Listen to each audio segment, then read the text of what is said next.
आज की सबसे बड़ी खबर यह है कि प्रधानमंत्री मोदी की सुरक्षा में हुई चूक को केंद्र सरकार ने बहुत गंभीरता से लिया है और सरकार ने इस मामले की जांच के लिए 3 सदस्यों की एक उच्च स्तरीय जांच कमेटी का गठन कर दिया है और आने वाले दिनों में मोदी सरकार इस मामले में सख्त कदम उठा सकती है। वो सख्त कदम क्या होंगे, ये इस बात पर निर्भर करेगा कि ये जांच कमेटी कितने दिन में अपनी रिपोर्ट देती है और उस रिपोर्ट में क्या सामने आता है। और आज ये जो बात हम आपको बता रहे हैं, ये इसलिए बता रहे हैं कि आज दिन भर में बहुत कुछ हुआ है।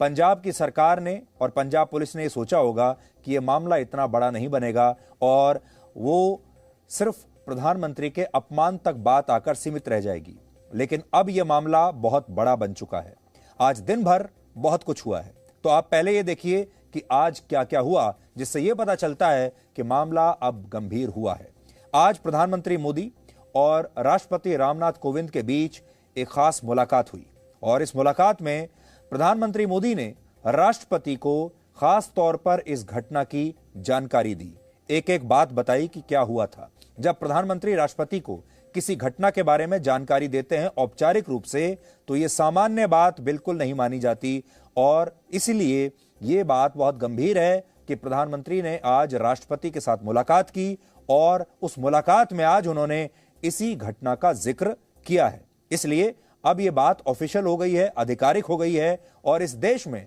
जो सबसे ऊंचे स्तर पर जहां चर्चा हो सकती है, वहां पर इस पूरी घटना को टेकअप किया गया है, इस बात को उठाया गया है और वो सबसे जो उच्च स्तरीय जो भी बात हो सकती है, वो प्रधानमंत्री और राष्ट्रपति के ऊपर तो क्या होगा।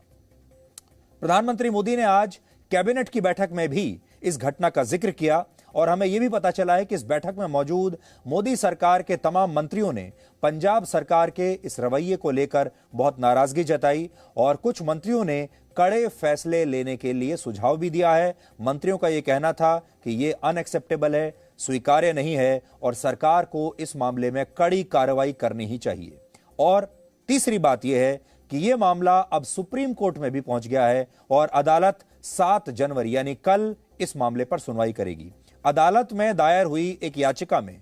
इस घटनाक्रम के जिम्मेदार लोगों के खिलाफ कड़ी कार्रवाई करने की मांग की गई है। तो अब आप आज की 3 घटनाक्रम देख लीजिए। प्रधानमंत्री और राष्ट्रपति इस मामले में मिल चुके हैं, जो कि बहुत गंभीर बात है। इसके बाद इस देश का जो कैबिनेट है यानी मंत्रिमंडल, उसने इस पर आपत्ति जताई है और साथ ही अब सुप्रीम कोर्ट में भी यह मामला पहुंच गया है।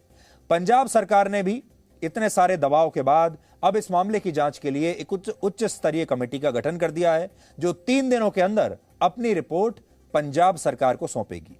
इसके अलावा आज कांग्रेस पार्टी की अध्यक्ष सोनिया गांधी ने भी पंजाब के मुख्यमंत्री चरणजीत सिंह चन्नी से फोन पर बात की है और इस घटना पर चिंता जताई है। सोनिया गांधी ने मुख्यमंत्री चन्नी से जिम्मेदार लोगों पर कार्रवाई करने के लिए भी कहा है। अब यहां पर बड़ी बात यह है कि कल जब यह पूरी घटना हुई तो कांग्रेस के तमाम बड़े नेता इस पर मजाक उड़ा रहे थे और एक नेता ने तो ट्वीट करके यह पूछा कि मोदी जी हाउस द जोश। इसके अलावा कांग्रेस पार्टी के जो प्रवक्ता हैं और उनके जो बड़े नेता हैं सुरजेवाला, उन्होंने रणदीप सिंह सुरजेवाला, उन्होंने भी साफ साफ ये कहा कि नरेंद्र मोदी नाटक कर रहे हैं, कोई सिक्योरिटी थ्रेट नहीं था, सुरक्षा में कोई चूक नहीं हुई है। बल्कि सुरजेवाला ने तो यह कहा कि जिस रैली में मोदी जा रहे थे उस रैली में भीड़ नहीं आई थी, भीड़ नहीं जुटी थी, इसलिए मोदी वापस चले गए और अब यह कह रहे हैं कि उनकी सुरक्षा में चूक हुई और रास्ता रोक लिया गया था। आपको याद होगा कल मुख्यमंत्री चन्नी ने जब प्रेस कॉन्फ्रेंस की थी तो उन्होंने भी यही कहा और उन्होंने कहा कि सुरक्षा में कोई चूक नहीं हुई है और मोदी इसलिए वापस चले गए। उन्होंने ये कहा कि मोदी की रैली में 70,000 लोगों को बुलाया गया था और 700 लोग आए हैं, इसलिए मोदी वापस चले गए। अब आप सोचिए, कल तक कांग्रेस के तमाम नेता, जिसमें मुख्यमंत्री भी शामिल हैं, इस मामले में खुशियां मना रहे हैं, जश्न मना रहे हैं, प्रधानमंत्री मोदी का मजाक उड़ा रहे हैं और आज सोनिया गांधी अचानक से चन्नी को फोन करती हैं और कहती हैं कि मैं इस बार मामले में बहुत चिंतित हूं और इस पर आप कड़ी कार्रवाई कीजिए। दूसरी बड़ी बात यह है कि क्या आपको लगता है, देश में मुझे नहीं लगता कोई भी इस बात को मानेगा कि चरणजीत सिंह चन्नी जो पंजाब के मुख्यमंत्री हैं, उन्होंने अपनी मर्जी से यह फैसला ले लिया होगा कि प्रधानमंत्री मोदी के काफिले को बीच में रोक देना है, प्रदर्शनकारियों को सड़क रोक देनी है और इसके बाद उन्हें वापस भेज देना है। यह फैसला लेने का जो रिस्क है और ये इतना बड़ा ये काम है, ये चन्नी अकेले अपने दम पर अपनी मर्जी से कर नहीं सकते थे जब तक कि उन्हें ऊपर से आदेश ना आया हो। दूसरी बड़ी बात यह है कि मुख्यमंत्री चन्नी प्रधानमंत्री मोदी का ना तो स्वागत करने के लिए गए और ना ही उन्होंने वहां जाना स्वीकार किया उस रैली में, मंच पर, जहां प्रधानमंत्री को इतनी सारी विकास योजनाओं का शिलान्यास करना था। ऐसे समय में औपचारिक रूप से पंजाब के मुख्यमंत्री को मंच पर होना चाहिए था क्योंकि ये सारी विकास योजनाएं उन्हीं के राज्य में थी, लेकिन चन्नी ने वहां जाने से मना कर दिया।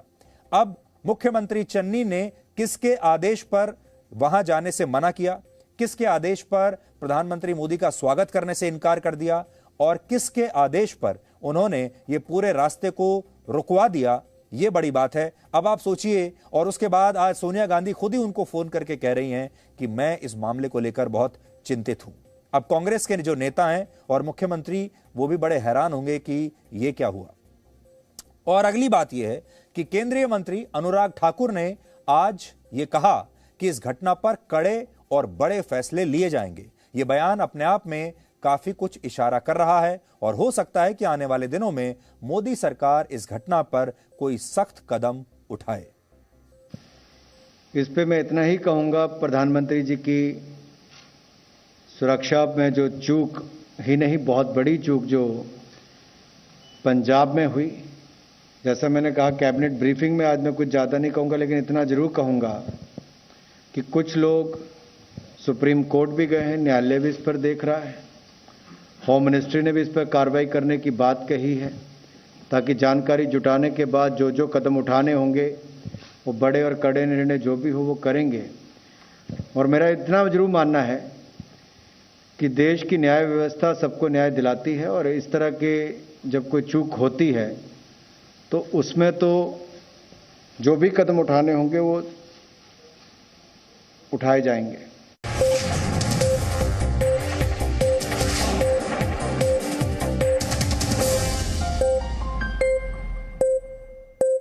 Presenting V News app, available on Google Play and App Store. Download it now.